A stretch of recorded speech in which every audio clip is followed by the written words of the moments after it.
1.3 billion people live across this vast continent called Asia, and we are telling their stories. On this edition, Living on the Edge. Thousands live a few kilometers from the Philippines' most active volcano despite the dangers. And climbing tragic trails. Nepal's mountaineering guys hope for better times after tragedies that killed some of their own. I'm Wang Mang, and this is Assignment Asia.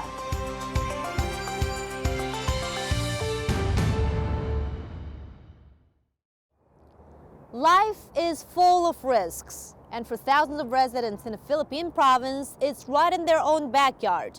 A perfectly shaped volcano famous for its beauty, but also for being the country's deadliest.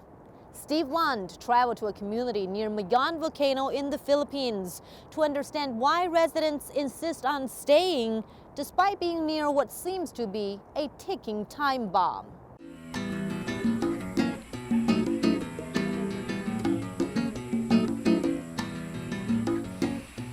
Edwin and his family enjoy life on their farm. With its tropical climate, free-flowing spring water and rich soil, this seems like farming heaven. But only if you can forget for a moment that beyond this ridge is the Philippines' most active volcano, Mount Mayon. Although this area is classified by authorities as a permanent danger zone, Edwin and his family continue to live here. Sometimes some people say the Mayon is danger zone, but for us, Mayon is resources. That's part of our life. The farm is very fertile, the land is very good to crops and animals. Smouldering and sizzling on the Pacific Ring of Fire, the Philippines has 24 active volcanoes, and this is the most active and most lethal of them all.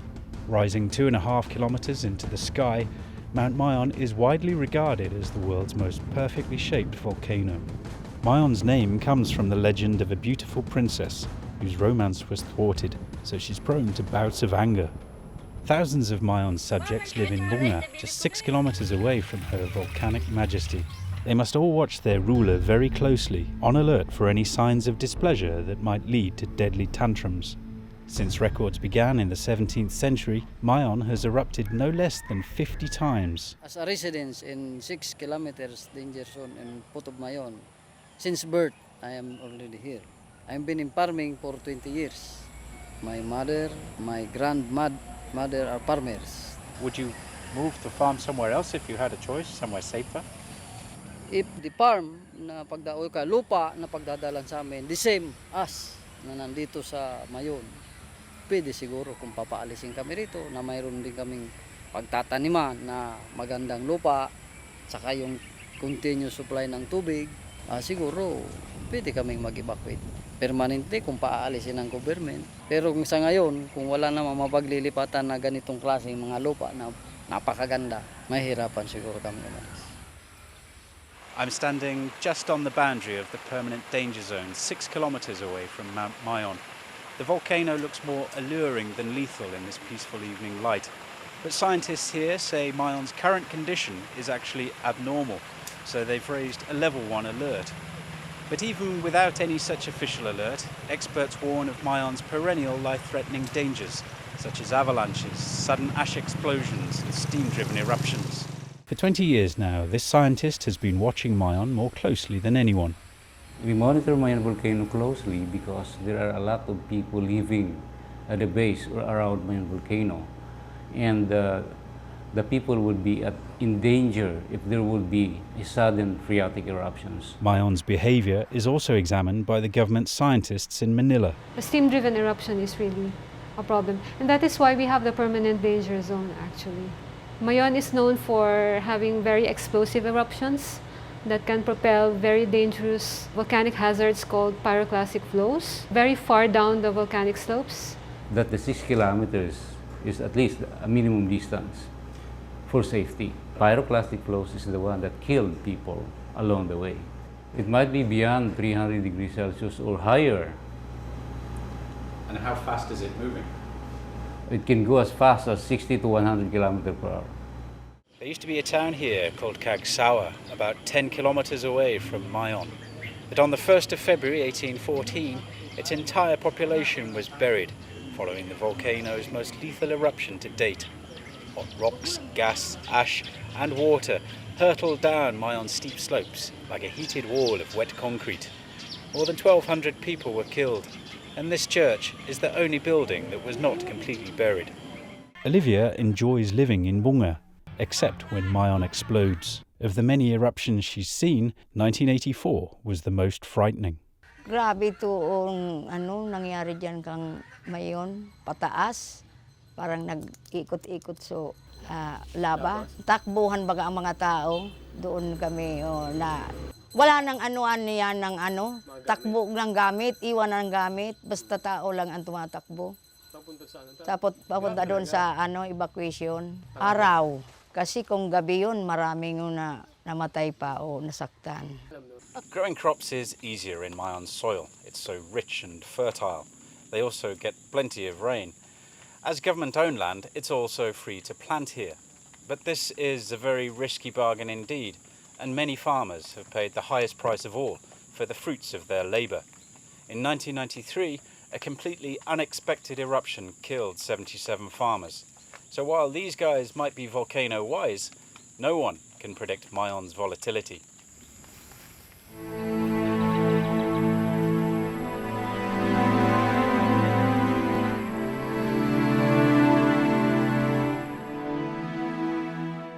Now the leader of Bunga's community, 37-year-old Michael, was just a lad when he first saw the might of Mayon. Natakot po ako noong 1993. Talagang napakalakas nun ng pagputok ng Mayon volcano. I afraid because I think the people of Bunga is not prepared to what to do during the big eruption. In 2013, yet another eruption killed 4 European mountaineers and their Filipino guide. The climbers were clients of Martin Calleja, owner of an adventure tourism business, and the guide was his employee. They knew that it was risky climbing, but they never knew that it can happen anytime, any moment. Kenneth was also one of Martin's guides in that disastrous expedition. Hit by hot rocks and badly burned on his back and leg, Kenneth was lucky to survive.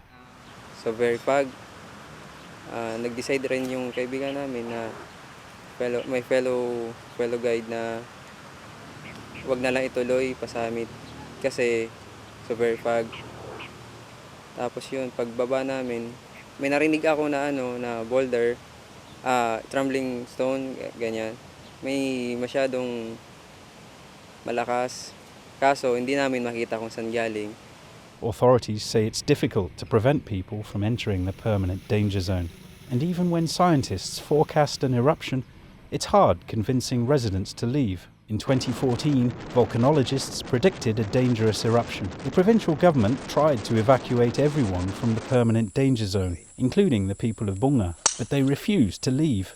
Maybe magnanakaw ng mga halaman, yung crops, yung baboy, yung mga manok, at saka yung pag umalis kami rito, baka mamaya mawala.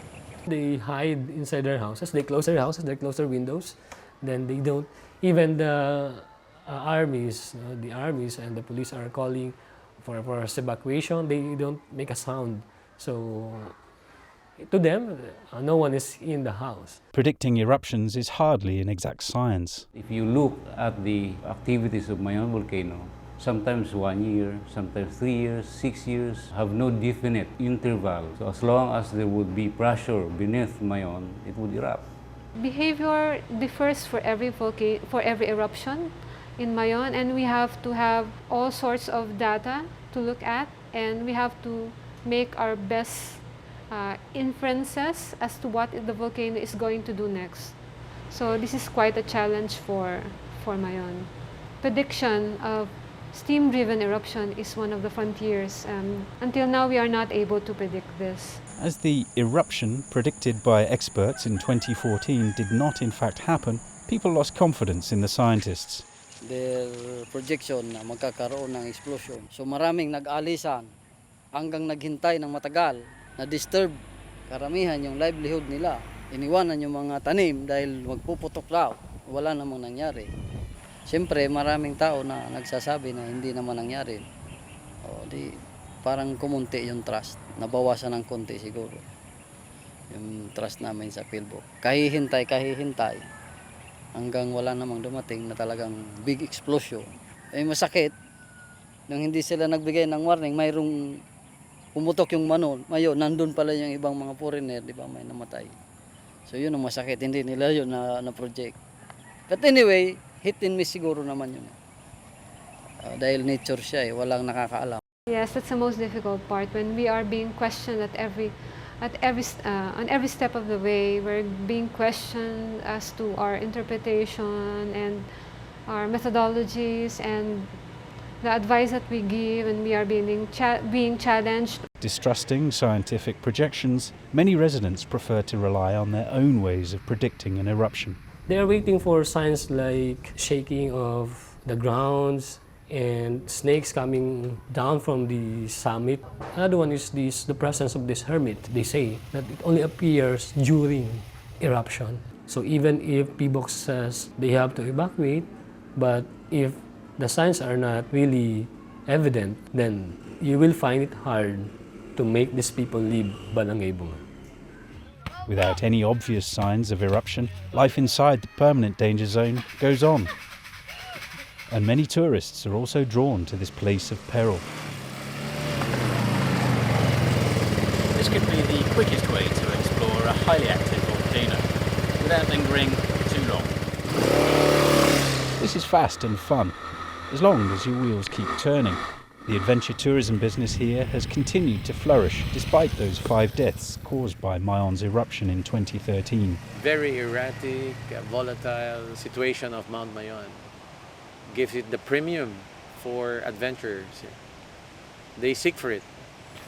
We had a lot of calls coming from adventurers wanting to climb Mount Mayon again, just to get the thrill that anytime they can die in that adventure. Yeah, maybe that's part of the rush. That life is so fragile, and yet you're tempting on it. And once you survive, you say yes. You cheated death. Mayon's ever-changing moods may often be monstrous, yet she also has a generous soul, providing ideal farming conditions. We continue farming. We continue growing crops because this area, the soil, the atmosphere, the environment is very conducive for farming. And the busy volcano also bestows bounties perfect for construction. High quality sand coming from Mayon volcano, gravel also coming from Mayon volcano, first class. But Mayon's appeal isn't just economic. People living here enjoy Mayon's thrilling beauty. They also feel protected by their faith and reassured by a special community spirit. Nailing yan na banggi, may nagtutukad yan sa Mayon volcano, may ilaw. Si mahal na ina daw yan, nagmimilagro para isalbada kaming bunga. Hindi mo man makalimutan dito sa bungang mga tao, mamabait mangkisa. Kahit anong pakisama mo, simpre may nila yun, iba-ibang tao. Basically, their livelihood is here. And they grew up from this place. And who wants to be taken away from things that you love most? Scientists and officials may urge everyone to leave the permanent danger zone. But perhaps following deeper instincts, these resilient residents prefer to believe they found their permanent comfort zone. For Assignment Asia, this is Steve Lunt in Albay Province, the Philippines. Mayon has been stable and quiet since 2014, but it remains an active volcano that experts say can erupt anytime. Still, farming and tourism continue to thrive near it. Up next on Assignment Asia, the risks that Nepal's mountaineering guides face in their line of work.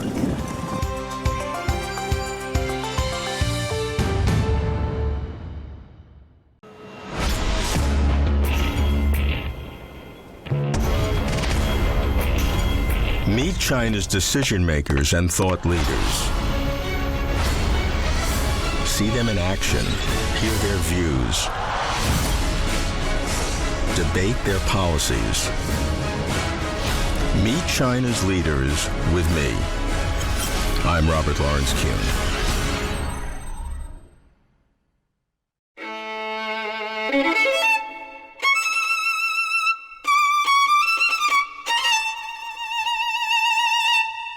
Culture Express. See the world in color.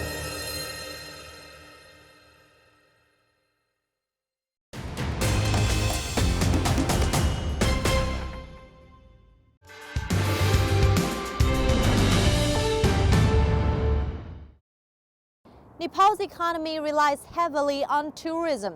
It's a huge industry fueled mainly by people climbing the world's highest peak, Qomolangma, also known as Everest. But disasters in recent years claimed the lives of a number of Sherpa mountaineering guides and porters, the tourism industry's backbone. As Pearly Jacob reports from Nepal, the tragedies also brought to the fore the risks that Sherpas face.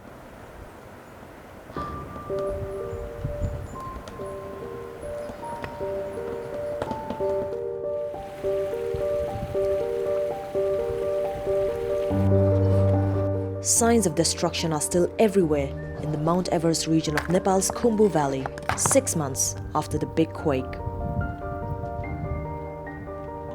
19 people lost their lives at the base camp of Mount Qomolangma, known to the Western world as Everest, when the April 2015 earthquake triggered an avalanche. After a devastating spring season, locals are relieved to see tourists slowly coming back to the Khumbu Valley. And trekking guides like DAWA TASHI Sherpa are back to work.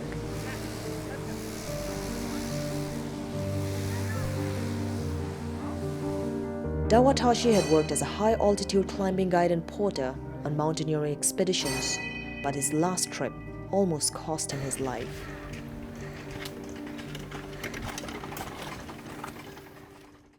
On the morning of April 18th, 2014, a year before the earthquake, DAWA TASHI was ferrying loads across the upper section of the Khumbu Glacier, an area notorious for falling ice and littered with deep crevasses. Suddenly, disaster struck. On the way, there's lots of traffic jam, and we waited a few minutes. At the same time, the avalanche hit. We are 13 people all together, but nowadays I'm only alive. Being very sad, you know. I lost my 12 friends in the same place.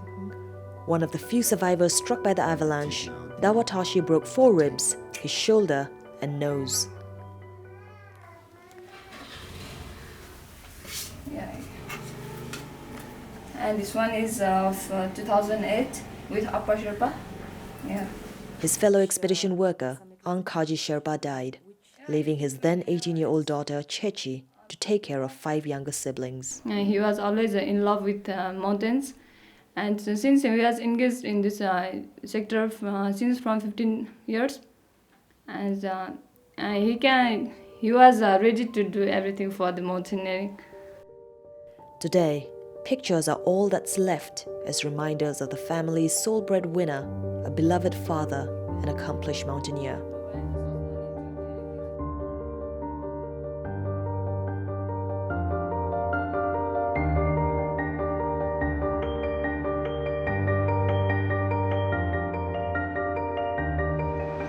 With no motor roads, transporting loads for tourists and remote mountain communities is the main source of income for many people in the Mount Everest region.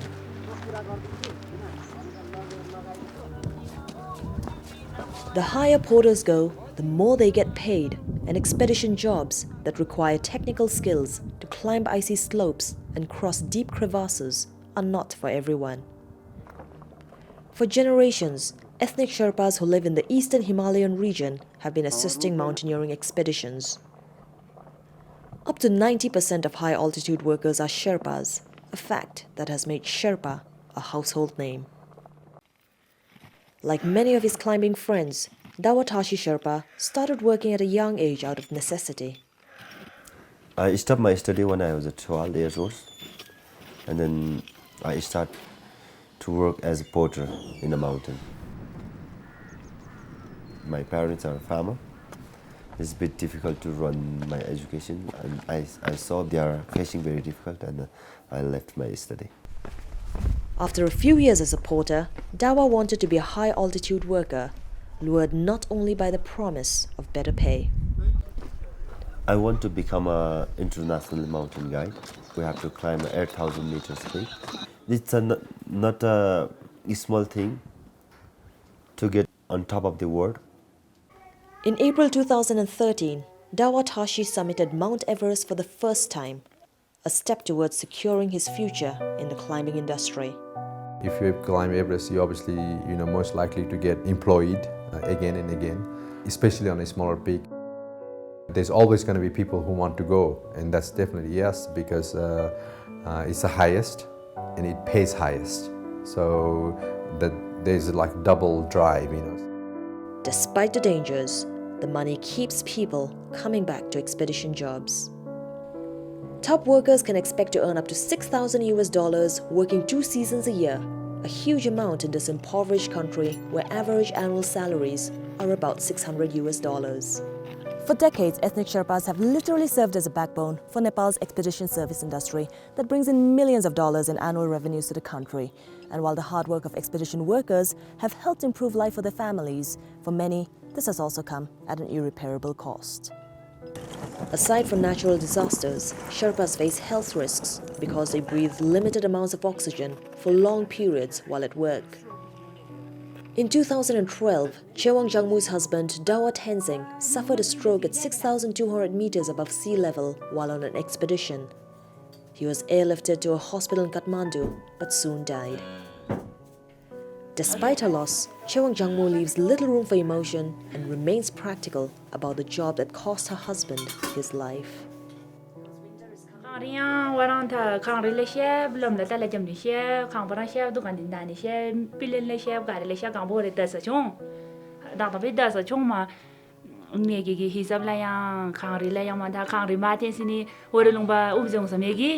Tamanu mikro masini warulumba hotel nisna taking isna khari isna kaleoji ma khari masini mila uzemegi wasini alumi te me yalum kambo shondagi ma nga tamaka nga khari de indesremido. 66-year-old Lakpa Galjian was working with a Chinese expedition on the north face of Everest in 2000 when he suffered a stroke above 8,000 meters. Without food, without children, without medicine, no parent. The stroke left him partially paralyzed and permanently disabled. Unable to cope, his wife left him. Lakpa had no insurance cover and gets by with help from his neighbors, who are also helping to rebuild his earthquake-damaged house. With barely any other sources of income, many here see expeditions as a necessity. Kanchanuru Sherpa summited Mount Everest 5 times. When not on expeditions, he spends time taking care of his yaks. But now, he's looking forward to the next climbing season.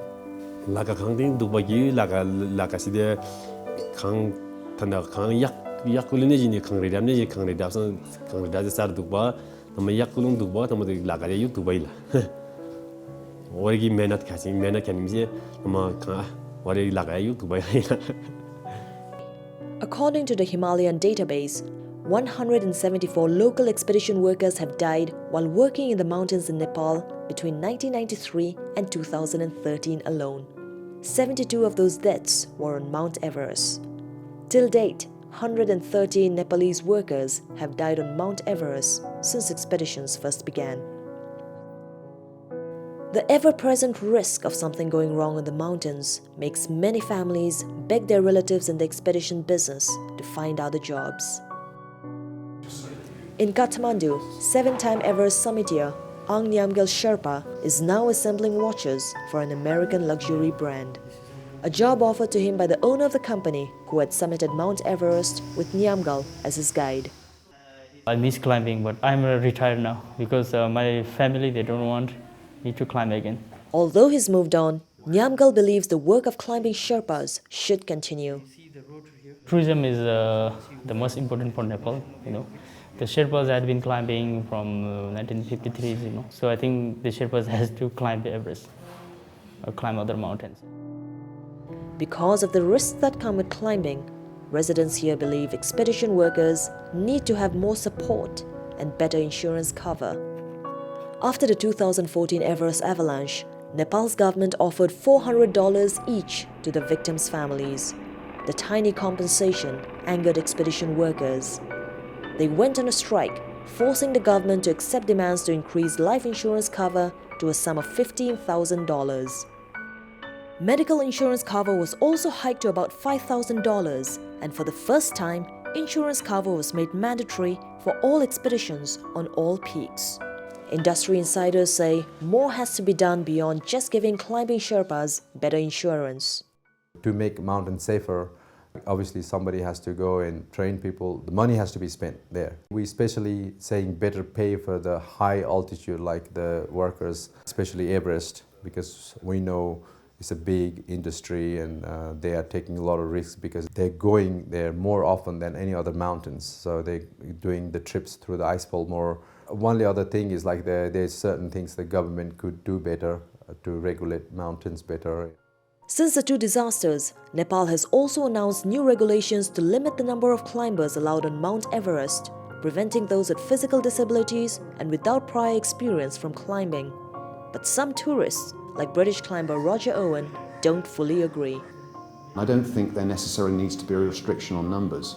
I think one of the restrictions needs to be around the skill and the experience people have had previous to climbing Everest. I mean, we were watching people on the final buttress that's at nearly 29,000 feet called the Hillary Step. We were watching them being taught to climb it. It's difficult at 29,000 feet, but it's a simple piece of rock at sea level. But these were people being taught the basics of rock climbing, and they were holding everybody else up, which puts everybody in danger. For many families of expedition workers killed on the job, it's a struggle to get government help.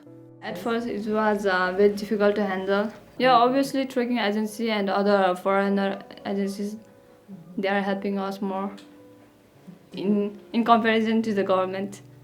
Meanwhile at home, DAWA TASHI is grateful for his second chance at life and the opportunity to witness the birth of his son, born just a few months after his accident. The little family is grateful for the time they have to spend together, but there is the future to consider. But nowadays, yeah, my family all says go abroad, find some job in foreign countries and work there. To get a visa, to go there, it's very difficult for us. So that's why most of the people are working mountain. Even after that much accident, I'm enjoying with mountain too. Being a mountaineer, yeah. After 2 years of tragedy, Nepal's mountaineering community is hoping for better times. Yeah, so hopefully this is it for the bad luck. We will be going again on south side in 2016. Yeah, trying to do everything as normal and not to get too sentimental about what happened in the past and get bogged down by that. Just trying to do everything as usual and trying to do it even better. Yeah. The last 2 years have been some of the most difficult for Nepal's mountaineering community. The hope now is that lessons learned from the last disasters will help secure a better future for expedition workers and their loved ones. For Assignment Asia, this is Pearly Jacob in Nepal. After the April 2015 earthquake and Nepal's decision to stop expeditions to Everest, nobody reached its summit for an entire year for the first time in 4 decades. You can learn more about this and all the stories on today's program on our website, www.assignment-asia.com. That's all the time we have for this week. I'm Wang Mengmang. Thanks for watching and join us again on Assignment Asia. Share your thoughts and contribute story ideas for future shows by contacting us on social media.